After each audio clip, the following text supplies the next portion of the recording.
국민의힘은 나경원 전 의원이 25일 예, 예. 불출마를 선언한 이후 과연 나경원 지지표가 어디로 갈까? 누구한테로?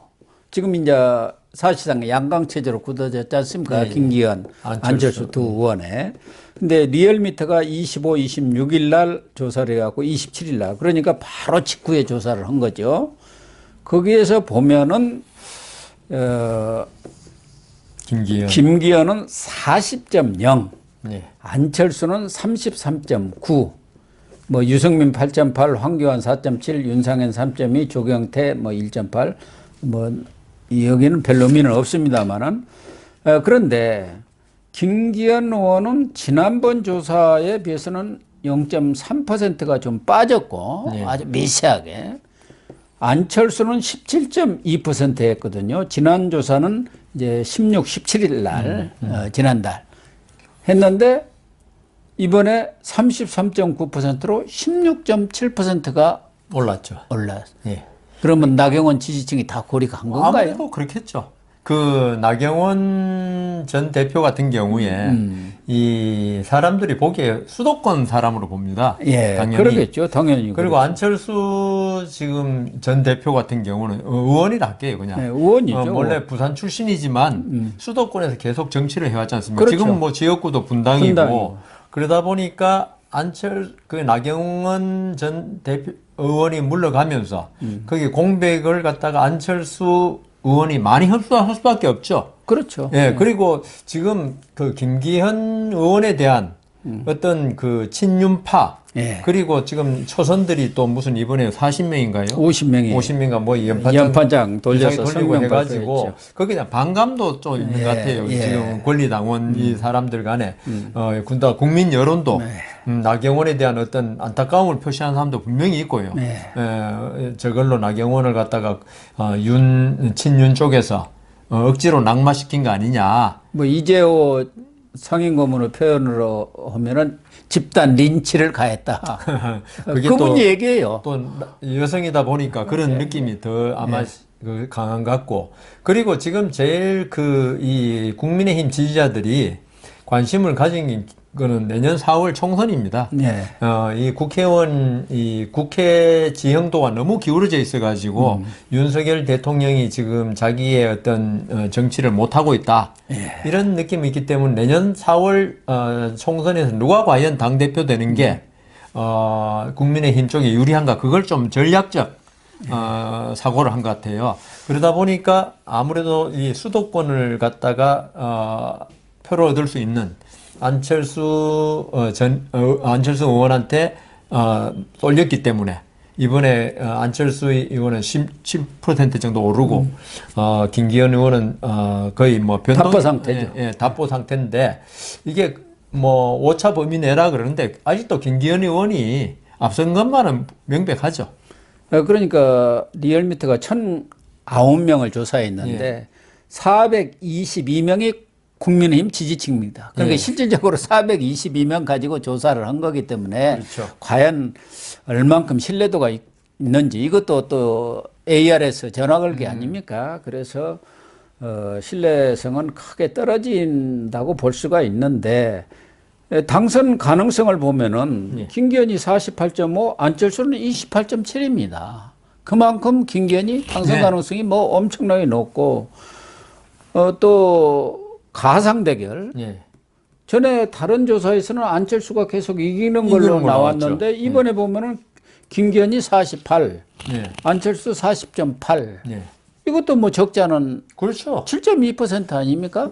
그런 거 보면은 사실상 김기현으로 대세론이 불붙은 것 아닌가 하는 또 느낌도 있고 그런 관측들도 있습니다. 그러니까요. 아무래도 지금 밖으로 나타난 수치만으로 볼 때는 의대윤이라 그래, 의대현이라고 그러더라고요. 어차피 대표는 김기현이 의대현입니다. 근데 이게 지금 문제는 있죠.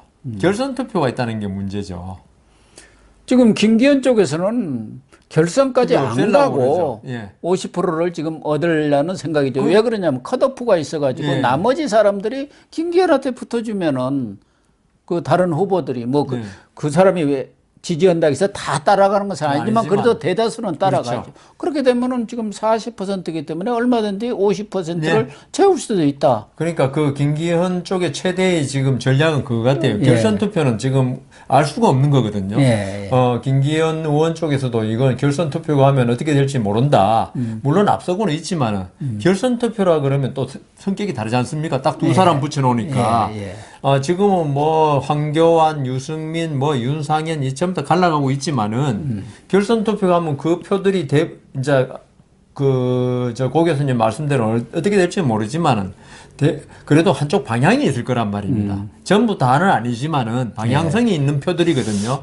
그런데 공교롭게 그 나머지 사람들 전부 다 이게 어떤 수도권 사람들이고 그다음 또 유승민 그래도 이거는 어떻게 보면 반 김기현, 반 윤석열 표거든요. 예, 그렇죠. 유승민에 대한 지지표가. 유승민은 거의 8% 안팎에서 지금 그러니까요. 나오고 있고. 그거 상당한 거죠, 사실. 예, 그건 뭐 100% 그 안철수한테 간다고 봐야죠. 나중에 간다고 봐야죠. 그다음 나머지 황교안, 윤상현, 조경태는 제가 볼 때는 그래도 김기현 쪽으로 가지 않겠나. 일부는 갈 수 있겠죠. 예. 그래서 김기현 의원 쪽에서는 될 수 있으면 결선 투표를 거치지 않는 게 그렇죠. 지금 최대의 전략이고 그러기 위해서는 1심에서 50%를 넘겨야 되지 않습니까? 예, 1차에서 딱 넘겨버려. 그렇다면 이거 지금 나머지 사람들 컷오프 되고 나서 이제 그 본선에 진출하는 여기에 표를 최대한 흡수할 수 있는 어떤 전략 그리고 특히 나경원 전 의원에 대한 어떤 지지표를 최대한 흡수를 해야 나머지 분들도 중요하지만 제 생각에는 지금 아까도 말씀드렸다시피 안철수 의원에게 좀 쏠렸던 나경원 의원 지지표를 갖다가 어떻게 가져오느냐 그게 한 몇 프로만 가져와도 2배 효과거든요. 2배죠. 안철수 의원한테 갔던 걸 가져오니까. 그러니까 그러면 그 예선을 좀 통과할 가능성이 크지 않느냐. 2%만 가져와도 4%가 올라가 버려요. 그래서 그러니까 어떤 이 김기현 의원 쪽에서는 어떤 당근을 수도권에 줄 수 있는 전략이 필요하겠죠. 그래서 김기현 의원은 지금 수도권 공략에 아주 치중을 하고 있고 특히 2030 젊은 층한테 아무래도 맞습니다. 김기현 의원은 젊은 층하고는 좀 틀리죠. 그 필이 안 맞는다고 안철수 하죠. 의원은 뭐 안백신, 안랩 이런 것만 해도 젊은 층이 익숙한 이름이고 그리고 좀 뭐 벌써 정치에 들어온 지 한참 돼가지고 신선한 감이라고 말하기는 뭐하지만 그래도 계속 주류하고 이게 대결하면서 이때가 정치를 했기 때문에 이 젊은 층은 좀 그렇지 않습니까? 기성세대에 대한 어떤 반발감은 누구든지 있거든요. 그래서 안철수 의원이 어떤 수도권에서는 그래도 유리한데 이 수도권의 당시 표심이라 그래야 되나요? 그걸 김기현 의원이 얼마나 어떤 정책을 내놓고 어떻게 가져오느냐가 제일 중요하겠죠. 근데 또 표는 저 영남이 제일 많습니다. 민주당 호남에 많이 있는 거지. 그러니까 안철수는 뒤집기를 하려면은 정통 보수 쪽으로 쪽에 표심을 얻어와야 돼요. 그러니까 BK 공략에 아주 지금 열을 올리고 있는. TK는 조금 가능한데. TK는 원래도 본인이 조금 부산이니까. 그러니까 PK는 아마 안철수 의원에 대해서 어떤 좀 마음이 있을 겁니다. 그렇지만 TK는 조금 힘들지 않느냐. TK 출신인 유승민 의원도 어떤 배신자라는 프레임 하나로 TK에서 힘을 못 쓰는데 안철수 의원이 TK에서 그렇게 힘을 막 발휘하기는 힘들기 때문에 저는 오히려 PK하고 수도권에 힘을 기울여야지. 그래서 지금 부산에 내려가 있습니다. 부산에 가야죠. 부산으로 지금 달려갔어요. 뭐 울산이니까 거기 뺏어 오면은 2배 효과가 생기는 거죠. 김기현 의원은 오늘은 충청으로 또 갔더라고요. 충청도 또 만만치 않은 표가 있지 않습니까? 거기는 또 윤심이 아주 강하게 작용하는 지역 아닙니까? 그렇죠.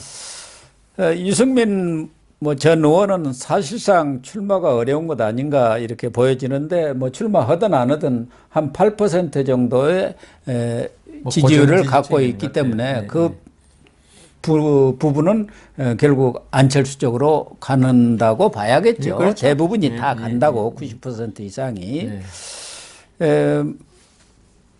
또 하나는 이제 양강 체제로 굳어졌습니다만은 이 전대라고 하면은 그래도 집권당의 대표를 뽑는 것이기 때문에 좀 더 이렇게 당을 어떻게 쇄신해 갈지, 그리고 총선에서는 어떤 전략을 갖고 이길지, 그리고 앞으로 국정 운영에 있어서는 어떻게 조화를 잘 이뤄가면서, 그럼에도 불구하고 대통령실에 무슨 출장소가 아니고 독자적인 당의 목소리를 이런 얘기가 좀 나와야 하는데, 그건 지금 하나도 안 나오고 거의 인신공격성 수준입니다.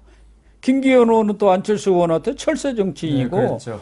그러니까 안철수 의원은 또 김기현은 공천 공포 정치를 하고 있다 뭐 이러는데, 거기 또 황교안 전 대표까지도 달라들어서 이분은 뭐 세 사람을 아주 마구잡이로 공격했네요.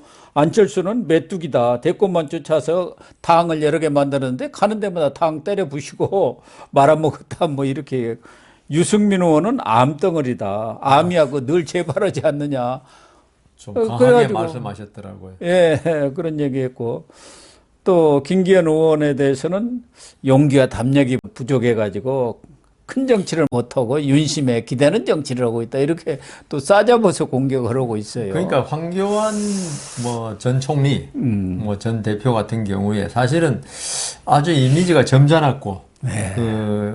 사실 이번에 뭐 이 출마는 했지만은 거의 가능성은 없으신 분 아닙니까? 예. 그러면 저는 오히려 뭐 우리 법변에도 계시니까 제가 좀 그렇지만은 예. 어떤 당의 어른으로서 어떤 전부 다 아까 말씀하신 대로 좀 이렇게 격려하고 이런 말씀 하시는 게 본인이 앞으로 정치를 어떻게 더 할지는 모르겠지만은 어떤 국가 원로로서 남으려면은 이렇게 네거티브보다는 그러니까 이런 쪽으로 갔어야지 본인 정치 생명이 진짜 없다고 생각하셨는지 너무 강하게 나가셨어요. 그리고 황교안 전 총리 같은 경우에 이런 말씀 하시면 상상이 안 되는 말씀을 계속 하셨거든요. 그러니까. 암덩어리라든가 이거는 그렇게 안 하셔도 되는데 그래서 좀 어쨌든 메뚜기라고 얘기하는 것은 좀 그러니까요. 그렇지 않습니까? 그리고 우리나라 정치에 있어서 있죠. 어떤 이념이나 정치 철학을 가지고 이렇게 이합 집산을 하면 제가 메뚜기란 말도 공산주의 지지하다가 자본주의로 갔다 이런 거는 뭐 그렇게 비난을 해도 마땅치 않은 뭐 비난을 들어도 할 말이 없는데, 우리나라 정치란 게 뭐 어떤 정당 간의 큰 차이, 정의당이나 이 정도 아니면 몰라도 차이가 별로 없지 않습니까? 도끼인 개끼니라 그러나요?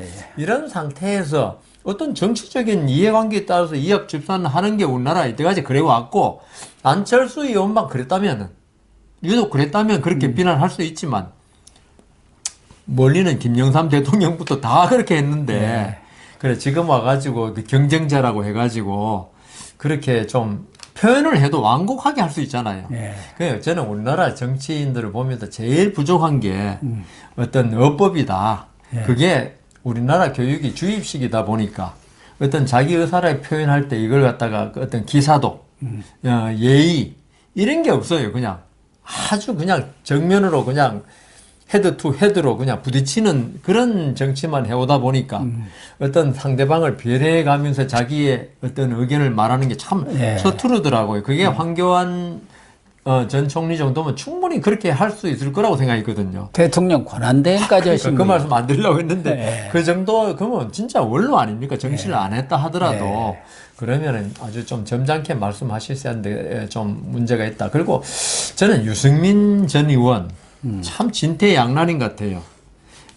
안 나오자니 또 저기 완전히 이제 잊혀진 정치인이 될 것 같고, 나와도 3명으로 끊어본다든가 뭐 탈락하면 또 컷오프 돼볼 수도 있다니까. 본인의 어떤 정치적인 어떤 역량에 대해서 평가가 이번에 뭐 다는 아니지만은 일정 부분 나오는 거 아닙니까? 그러니까 국민의힘 내부에서, 보수 내부에서 유승민 의원에 대한 어떤 기대, 그 다음 어떤 위치, 힘, 이런 거에 대한 평가가 이번에 나오는 건데, 이번에 만일 컷오프나 된다면은, 컷오프는 뭐 어떻게 될지 모르겠지만, 유승민 전 의원은 참 이게 정치를 계속 하기도 못하고, 또 그렇다고 그만두기도 못하고, 또 불출마해도 또 그만두기 하면 완전히 이제 잊혀진 정치인이 되고, 그래서 유승민 전 의원이 제일 지금 힘들고, 제 생각에는 본인은 어떤 생각을 나왔는지는 이번에 당 대표에 나온지 모르지만 본인이 된다고 하고 나왔는지 그건 잘 모르겠어요. 예. 그렇지만 지금도 아직 그 출마 선언 안 했지 않습니까? 예. 그래 안 좀 했죠. 나경원 의원에 대해서 우리가 지난주에 한번 이야기했잖아요. 안 했으면 좋겠다. 지금 이런 정치 지형도에서는 힘들다고 고 교수님하고 제가 그래 이야기했었는데 그걸 우리 말을 들었나요? 하여튼 뭐 남편까지도 김재호 부장까지도 하지 말라고 이야기했다는 소리를 들었어요. 그건 정치를 안 한 사람이 봐도 나경원 의원에 대해서는 그렇게 충고하는 게 맞았다고 그랬는데 유승민 전 의원에 대해서도 이번에 가까운 사람이 있으면은 예. 어떻게 잘 코치를 해주고 차라리 연대하는 게 그게 나중에 정치 생명을 좀 이어나가는 데는 좋지 않을까 그런 생각을 합니다. 예. 또 하나는 말씀하신 대로 나경원 전 의원이 이번에 출마를 안 하는 것은 저도 뭐 참 다행이다 이렇게 생각을 하면서도 또 한편으로는 그렇게까지 윤핵관들 친윤들이 달라들어서 주저앉히기 하는 모습은 당내 민주주의라든가 여러 면에서는 볼썽사납다. 네, 맞습니다. 거기다가 당신 100%로 지금 후보를 뽑지 않습니까? 이것도 어떻게 보면은 당신과 민심이 같이 가야 하는데 같이 가느냐 이런 문제가 있어가지고 사실은 저는 뭐 크게 우려할 것은 아니라고 생각은 합니다만 저 개인적인 판단은 안철수 의원 쪽으로 16.7%가 오르니까 뭐 언론이라든가 이런 쪽에서는 이제 친윤들이 그저 먹으려다 재발등 찍은 것 아니냐. 그래가지고 뭐 초긴장을 하고 있다. 때려다 혹 붙인 게 아니냐.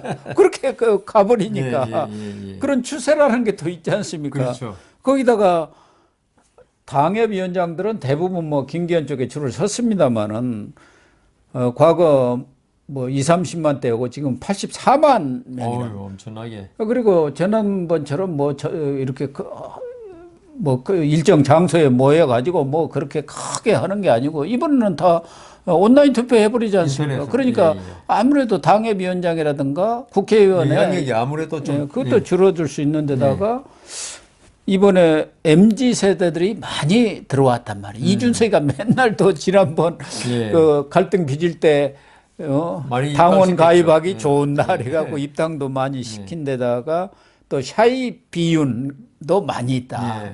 그래갖고 좀 걱정은 하는 모양이에요. 저는 뭐 결국 윤심 따라가리라고 저는 봅니다만요. 개인적으로. 아직까지는 뭐 그렇고요. 그 우리가 이준석 대표 될 때도 결국은 젊은 층에 그 힘을 받지 않습니까? 예, 그렇습니다. 그러니까 예전 같으면은 뭐 군사 정권 시절이라든가 어떤 아주 강력한 대통령 뭐 이런 사람이 있었으면 거의 뭐 이변이 안 일어나죠. 그러니까. 그런데 지금은 아까 MZ 세대 말씀하셨지만은 그래도 우리나라 정치도 욕하고 민주주의가 어떠니 하지만 상당히 이 민주주의가 많이 발전했어요. 이런 상태에서 예전엔 당협위원장, 옛날에는 뭐 지구당 위원장이라든가 이런 사람의 영향력이 거의 100% 아니었습니까? 그렇지만 지금 MZ 세대 되면서 이 사람들은 아까 제가 말씀드린 바와 같이 기성세대에 대한 어떤 거부감, 반감이 특징을 이룬다고요. 누가 시킨다고 하는 사람들이 아니거든요. 그래, 이런 상태에서 좀 전에, 아까 우리 초반에 말씀드렸잖아요. 그 나경원 의원을 주저앉힌 거. 이게 사실 MZ세대라든가, 비윤, 반윤한테는 상당히 어떤 그 당의 민주화에 대해서 상당히 걱정도 많이 될 거고, 아마 이래서는 안 된다는 생각을 가진 사람이 꽤 많아졌을 겁니다. 아마 김기현 의원이나 이 친윤 쪽에서는 그 걱정을 많이 해야 될 것 같아요. 이게 지금 아까 안철수 의원의 17% 상승이 있죠. 그저 잠깐 나타난 나경원 의원이 이 낙마는 아니고 뭐라 그래야 되죠? 그게? 뭐 불출마한 낙마나 뭐 그렇게 함으로써 생긴 어떤 반작용이 아니겠냐. 그렇게 볼 수도 일부는 그렇겠죠. 그렇지만 제 생각에는 트렌드가 될 수 있다. 트렌드가 되면요. 이게 지금 17%지만 이게 3월 달에 당대표 선거 3월 8일이죠. 그래서 이제 3월 11일인가 결선 한 달 가까이 남았는데 쭉 가면서 이 추세가 어떻게 되느냐. 추세가 계속 그 어떤 수도권의 어떤 아까 민심하고 당심하고 괴리가 있다고 그랬지 않습니까? 이게 제일 중요한 데가 수도권입니다. 경남이나 뭐 이쪽은 뭐 당심하고 저기 민심이 큰 차이는 없을 거예요. 예. 근데 수도권은 안철수 의원의 어떤 활약, 그다음 김기현 의원의 어떤 똥볼차기라 그러나요? 어떤 전략 실패 이런 게 생기면은 이 수도권에서 많이 이 한쪽으로 기울어지면은 김기현 의원도 안심할 수 없는 거죠. 그래서 제 생각에는 그리고 저는 이번에 나경원 전 의원이 불출마 선언한 거 저는 전략적으로는 맞다고 생각하지만 근데 이게 그 표면적으로 나타난 거는 이 친윤 의원들 그다음 초선까지 동원해 가지고 이게 연판장 돌리고 해가지고 억지로 주저앉혔다. 이런 느낌이 주는 거는 절대적으로 잘못된 거다. 예. 이거는 대통령한테도 이거는 해를 끼치는 거라고 봅니다. 그래서 이 부분에 관해서는 그 김기현 의원이나 이런 친윤 쪽에서 빨리 이걸 갖다가 회복시켜야지 그런 게 아니다. 이게 계속 그런 이미지를 줄 때는 김기현 의원이 되더라도 네. 그 이유도 문제다. 네, 그 그렇죠. 이유가 후유증이 문제되는 건 왜 문제되냐? 크죠. 내년 총선까지도 문제된다. 그래서 이번에 이걸 갖다가 나경원 의원이 안 나간 걸로 끝이는 게 아니고 그걸 잘 봉합을 해야지. 이게 서투르게 할 경우에 계속 대통령이 당을 장악하고 있고 김기현 네. 의원을 통해서 그래서 이게 민주적인 정당이라고 더불어민주당에 대해서 욕을 많이 하면서도 국민의힘까지 이 비민주적으로 이재명 당처럼 이건 윤석열 당이 아니냐 예. 이런 느낌을 주면요 지금 윤석열 대통령 지지율도 40% 맨날 왔다 갔다 하고 예. 절대적인 그게 안 되고 있지 않습니까? 네. 여기서 당의 장악까지 한다는 그런 느낌을 줄 때는 이거는 국민의힘으로 봐서는 내년 총선에서 결코 유리한 게 아니다는 생각이 들어서 이건 잘 해야 될 것 같습니다. 그렇습니다. 특히 김기현 의원이 정말 뭐 당심에 호소하는 그런 노력도 기울여야겠지만 결국은 내년 총선에 그게 대비를 지금 해야 하기 본선인데요. 때문에 이제 한 달 정도의 뭐 TV 토론도 있고 뭐 지역별 순회 토론들도 있을 텐데 그런 과정 속에서는 지금처럼 김기현 의원이 자기의 이미지와 달리 무슨 철새 정치인이 어떻다 저떻다 찾고 이런 얘기를 하면 안 되고 화합을 앞서 얘기한 대로 연포탕 정치를 하겠다고 그랬잖아요. 예. 연포탕. 예. 그런 그 비전을 좀 제시를 하고 그럼요. 당이 나갈 방향 또 집권당 윤석열 정부 시대 정권 시대의 어떤 집권당의 모델은 이런 거다 해서 그것이 국민들한테 설득력 있고 당원들한테 설득이 되면은 당심과 민심이 그러니까. 자동으로 예. 일치가 되는 거예요. 그걸 못 오면은 설사 당대표가 윤심의 지원하에 된다 하더라도 과연 총선을 장담할 수 있겠느냐 그런 거죠. 그게 걱정이죠. 더 아까 말씀 고객님 하셨지만은 결국 당 운영을 윤석열 대통령의 어떤 영향에서 벗어나게 그 운영하겠다는 비전을 내놓는 것도 상당히 중요할 것 같아요. 지금 김기현 의원에 대한 가장 많은 국민들이 의구심을 가진 거는 윤석열 대통령의 아바타 아니냐. 이렇게 되면은요, 물론 당하고 정부하고 이렇게 서로 잘 화합하는 것도 중요하지만 우리 국민들 생각할 때 지금 윤석열 대통령에 대해서 야당에서 자꾸 비난하고 이런 게 전부 다 그런 거거든요. 당을 장악해가지고 자기 마음대로 하려고 한다. 그다음 검찰공화국이다 이런 건데 다 검찰공화국이라는 거는 뭐 이재명 대표가 계속 자기 어떤 개인적인 욕심을 위해서 덮어 씌우는 거에 불과하지만 당에 대해서도 윤석열 대통령이 좌지우지한다는 그런 이미지는 안 주도록 그러니까 김기현 의원이 처음부터 당대표가 되기 전부터라도 있죠. 계속 그걸 씻어내도록 그 노력해야 될 것 같습니다. 진짜 좋은 지적의 말씀입니다. 뭐 김기현 의원이든 안철수 의원이든 다 똑같은 입장이기 때문에 두 분 다 뭐 친윤이고 저는 한 사람은 좀 멀윤이라고 봅니다만 멀윤. 어쨌든 윤석열 정부의 성공을 그렇죠. 기원하는 그런 사람들이기 때문에 예 변호사님의 말씀을 좀 귀 기울여 들어주었으면 좋겠습니다. 네, 감사하겠습니다. 그러면. 예.